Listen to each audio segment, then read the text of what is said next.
Welcome to EoZTV. I'm Elder of Zion, and my guest today is Bryan E. Leib, the founder of HaShevet, which is a new organization for millennials that's meant to be able to promote Zionism among this new generation. Welcome. to me, a new generation, sorry. Welcome. How are you doing, Bryan? Can you hear me? Yes, thank you so much for having me on. Just want to make sure. Okay. Yeah, sorry, us old people over here now don't always understand you millennials. But could you explain to me a little bit about what HaShevet is supposed to be and what its goals are? Yeah, sure, of course. And thank you again for having me on, and thank you to all of the listeners that are tuned in. HaShevet is a Hebrew word, shevet for tribe. So HaShevet, the organization, is loosely translated into the tribe. And the organization was pulled together by myself and 8 other founding board members who, quite honestly, are very dismayed and frustrated with the type of reactions our Jewish leaders and Jewish organizations have when it comes to promoting Zionism, fighting anti-Semitism, and really standing up for Jewish values and Jewish traditions that we hold so near and dear to our hearts. So we created this organization to be a watchdog of Jewish organizations to ensure that they do adhere to these decades and centuries old traditions of Zionism, support for Israel, support for the Jewish people, fighting anti-Semitism, and really also to help these next generation of leaders take their place as lay leaders at committee roles, board roles, and also as staff members with Jewish organizations to make sure that they have the values that we believe are good Jewish and pro-Israel values so that the next generation of Jewish leadership is strong. So you're describing essentially 2 functions. Let's start with the first one, which is, and again, in the media and in your press release, you mentioned that you'd be a watchdog. So does that mean that you would be pressuring, with articles, with tweets, with that sort of thing, whenever a major American Jewish organization does something that's not quite kosher, so to speak? Yes, that's correct. So we will be watching the Jewish organizations, Jewish leaders to make sure again that they are holding our Jewish values near and dear to their hearts, and we'll use whatever methods that we have to. Fortunately for us, we have quite an amazing board that I have the honor of leading. And these board members are executive directors of their own organizations. They're writers. They're experts in communication and messaging. So we're going to use everything from social media to traditional media, earned media, getting on TV, writing op-eds, and really making noise about things. We have to be standing up for our values. I think in a much more loud and aggressive way. We have to go on the offense. I agree with you 100% with all of that. There's been and there are a couple of organizations that do this sort of thing, but there aren't enough of them, and there are too many pseudo Jewish organizations out there that are pretending that they represent the Jewish community, and from that perspective, this really sounds great. So the second thing that you seem to be talking about is networking, like being able to have people that are enthusiastic, that are Zionists, to be able to get them more visibility, to get them to place them into existing Jewish organizations. Is that correct? Yes, that's certainly correct. And with the COVID times that we're on right now, the networking that we had envisioned might be a little different.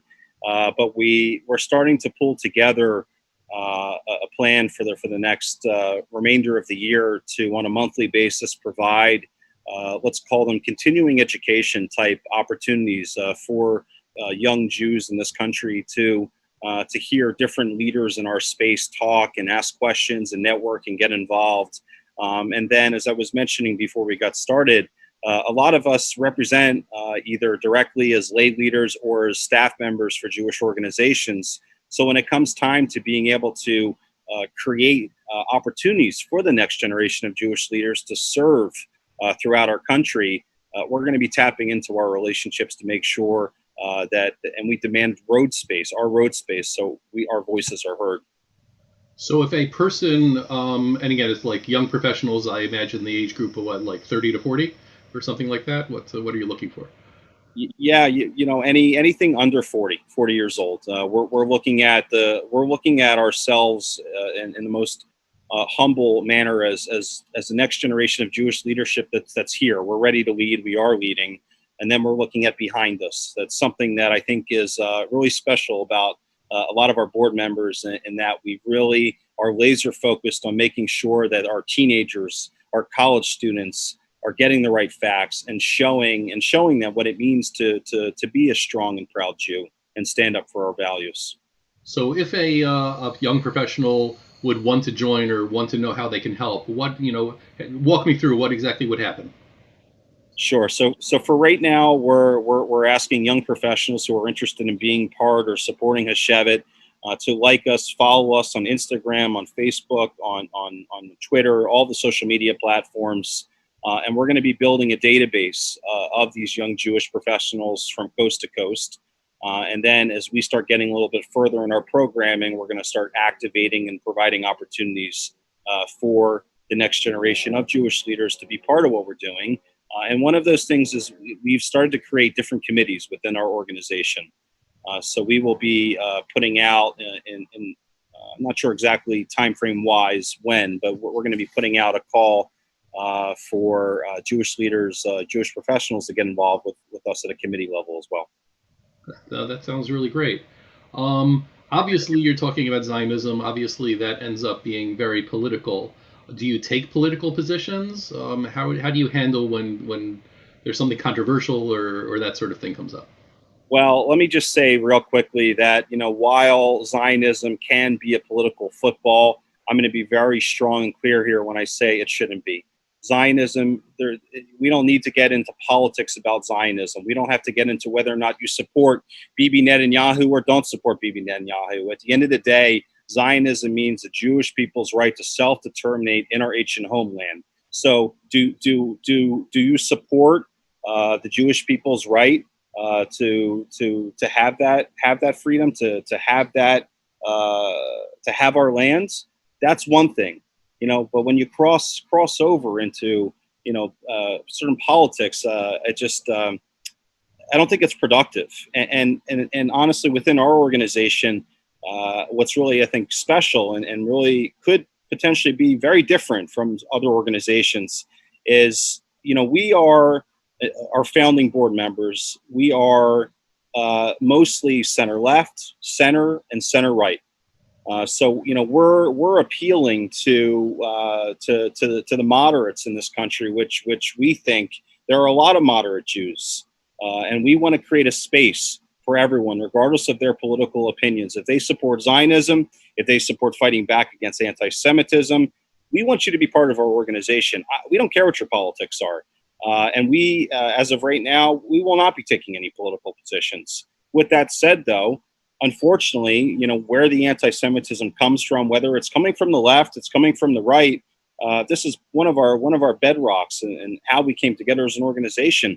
Again, we're not going to care. We're not going to discriminate whether the anti-Semitism is coming from the left or the right. We're just going to go after it. We're going to call it out. We're going to condemn it. And another thing, we're not going to ask for people to apologize. I think this whole asking someone to apologize after they're calling for the world to open everyone's eyes to the evil doings of Israel. That's what Ilhan Omar had to say about us. Why do we want her to apologize? We already know who she is. She's already put her cards on the table. So let's put our cards on the table and let's go on the offense. That's good. What happens when the other side? And again, I follow, if not now, and Jewish Voice for Peace and that sort of thing. So the first thing they're going to try to do is to paint you as a far right organization, as somebody who's in Bibi's pocket, as somebody who supports, fully Israel taking over all of the lands that belong, so they say, to Palestinians. So when they start doing that, what are you going to say? I'm going to say take a look at our founding board and take a look at our mission statement and our principles. We are not a political organization. We want to create a space for any Jew that wants to stand up and promote Zionism, any Jew that wants to combat anti-Semitism. We want you to be part of our group. We do not care if you're on the left or on the right. It doesn't matter.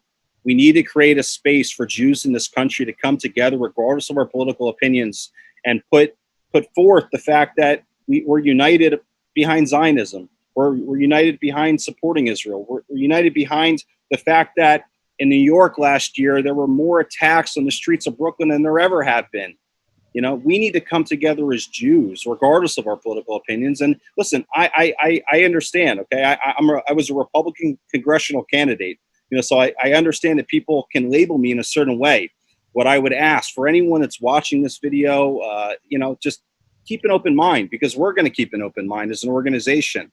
Again, we're not looking to get into a political name calling. We're looking to really create a strong apparatus for the future of the Jewish people in this country. Do you see any daylight between people who claim they're anti-Zionist and anti-Semitism? Do I see any daylight? Not at all. I mean, they're very tied together. When someone wants to start criticizing Zionism, and people like Linda Sarsour want to make comments and call Zionism creepy, I think it's pretty clear, where they're coming from, and how they feel towards the Jewish people. I agree. But again, you also have these quasi pseudo supposed Jewish organizations, as we mentioned before. Jewish Voice for Peace, and If Not Now. So, are you going to be directly calling them anti-Semites? That's something I would like to kick around with my board before making any kind of an official statement on that. But the one thing I will tell you is with If Not Now, and we just briefly chatted about this, and you told me about your role in exposing this a little, and Todah Rabbah for doing that, sir. The fact that If Not Now parades around as a Jewish organization that has hundreds of thousands of followers. First of all, they don't. They're a left-wing fringe group that definitely is spearheaded by some Jewish individuals, but I haven't ever seen them do anything to support Zionism. I haven't seen them really do anything to support or fight anti-Semitism unless it's coming from the far right and white supremacy. And oh, by the way, that's such a difficult thing to do, right? It's such a difficult thing to call out David Duke. I got to tell you, where the real courage comes from? The real courage would come from calling out someone like Al Sharpton, for example. All these years and the things he's said and things he's done, and he's never made any real amends. Those are the types of things that really are ridiculous. And the fact that If Not Now, the fact that If Not Now wants to hold a Havdalah service and the sunlight is still out, it just, it goes kind of against the grain in terms of what a Jewish organization is. Yeah, you're sounding a lot like my Twitter timeline right now. I may or may not have read it before I came on here. Okay. So this is very interesting. So again, obviously what's coming up right now, and the thing they're all going crazy over is what they call annexation. What I've had other guests that call it extending sovereignty, or call it civilianization. Extending civilian law. So again, something like this comes up, and again, I'm asking you sort of the same question again. What do you do? So with regards to the upcoming plans for Israel to whether they will or will not apply sovereignty in Judea and Samaria, we as an organization will be taking a position on that. We're still flushing it out right now. But going back to is anti-Semitism anti-Zionism? Listen, at the end of the day, if you as a Jewish American, as an American, if you want to criticize Israel's government, you want to criticize Israel's political leadership, that's fine. Okay, that's fine. Once you cross over to other things about how Israel doesn't have a right to the land and other things associated with that, that's very clearly anti-Semitism. Israelis will tell you, they criticize their government better than anyone else, right? So the fact of the matter is, though, is that once you start criticizing Israel's right to exist, that is anti-Semitism. Israel's the only Jewish nation in the world. This is true.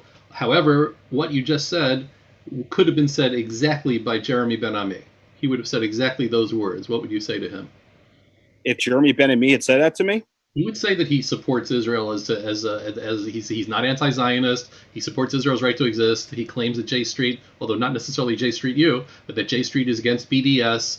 So he'll say all of that stuff. So how what do about you? this? How about this? Prove it. Show me what you're doing to fight it. And a message to Jeremy Ben-Ami from J Street. He wants to go and condemn Mahmoud Abbas a couple of years ago for when he spoke out about making the Holocaust remarks that he made, and then he goes 2 years later and he runs across New York City to hug and kiss him at the Marriott. I'm sorry. You're never going to find me or any of our founding board members hugging and kissing someone that directly incentivizes and pays for Jewish bloodshed. It's not going to happen. That's good. I mean, the other point I usually make about J Street is that they they want to influence. They from America. They want to be able to to say what Israel should be doing, and then to use American money and pressure against Israel. And it's like, move to Israel if you're going to do that. Don't. This is not your job to do that over here. And of course, they've never said anything at all positive about Israel. They just don't. It doesn't happen.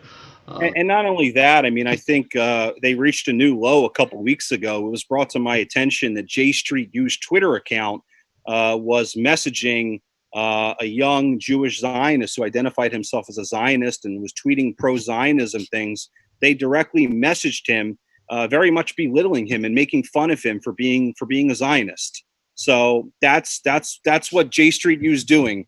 That's what they're doing, I guess, in their spare time. They're going after Jewish Zionists in this country. Yeah. Yeah, no, J Street U is actually far more problematic, certainly. Um, an idea, just because I would like to see this done, and I think it's something that you would have you might have the opportunity to do this.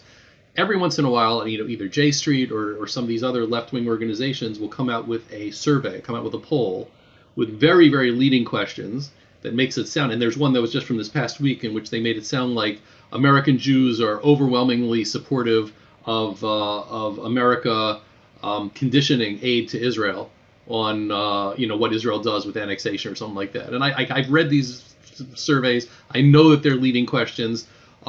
Is that something you might want to get into into commissioning your own surveys?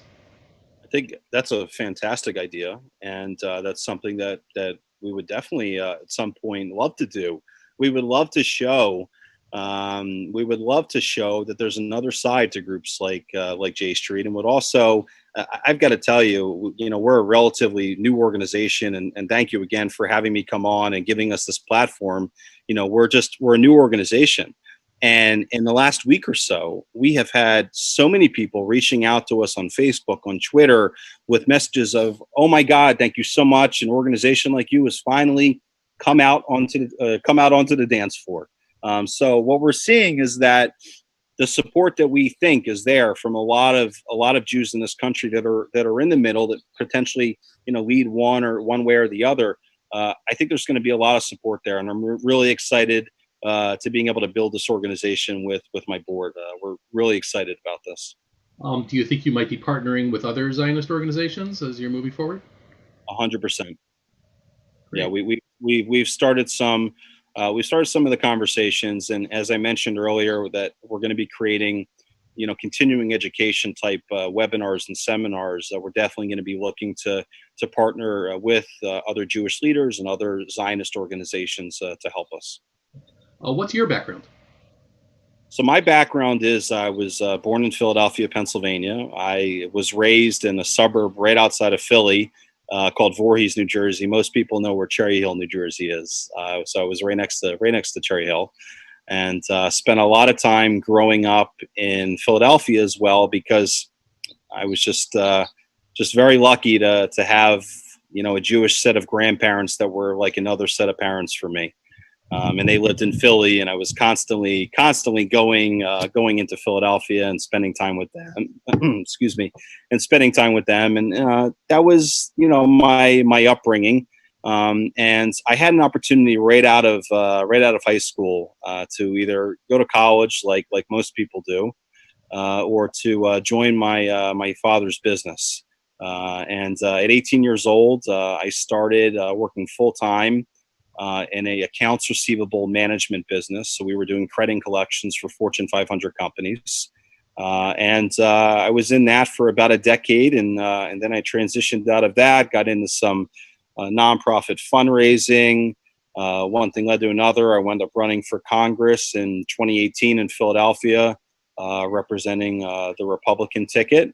And then in 2019, I relocated to New York City for an opportunity to be a program director with the Israeli American Council. And here we are today, fighting the good fight for our people. Are you getting funding at this point? So as of right now, we have pledges. We're still in the process of getting some things worked out with the banks, but we have some pledges from some very serious people, and we're going to be having some additional conversations with prospective funders as well. Could you give briefly what you mentioned that some of the other board members are already members of other organizations and writers and that sort of thing? Can you give a quick rundown of some of them? Yes, of course. For example, our treasurer, Joel Griffith, I think he's the president of Young Jewish Conservatives DC chapter. So he's a lay leader with that group. We also have the founder, one of the co-founders of Young Jewish Conservatives, Rabbi Yitz Tendler, who's part of our founding group. Our president is Nachman Mostovsky. He's the executive director of Kovei Zion. Previously, I believe he was the political director for National Council of Young Israel. I mean, the group is, and then of course we have Samantha Mandeles from, I believe she works for Legal Insurrection, amongst some other things. So we have some really, really bright minds and people that are, some are have very strong research and policy backgrounds. Some are very strong in fundraising. Some are very strong in grassroots development. We also have Emma Enig, who's the national grassroots coalition leader for the Republican Jewish Coalition. So, really have a fantastic group. And I think I've said it once or twice, but I can't underscore it enough. It's such an amazing opportunity to have, these Jewish leaders together and being able to really create opportunities for even more Jewish leaders in this country. Is there anything like very specific that you could mention right now that you guys are working on? So we've got a couple different projects that we're going to be working on. Nothing specifically that I can address right now, but I will tell you in the short term, we will be going after the anti-Semitism wherever it's coming from, and we will be holding people accountable wherever it's coming from. Okay. Thank you very much. Thank you very much for coming on. Again, this was Bryan E. Leib, the founder of HaShevet, which is a actual pun because it's not only tribe but also a staff, as I understand from your logo. So good luck with you and your staff. And thank you very much for coming on, and Hatzlacha Rabbah with everything you're doing. Toda Rabbah. Thank you so much. Thank you. Really appreciate it. Okay, take care. Again, this is Elder of Zion, and I will see you guys next time.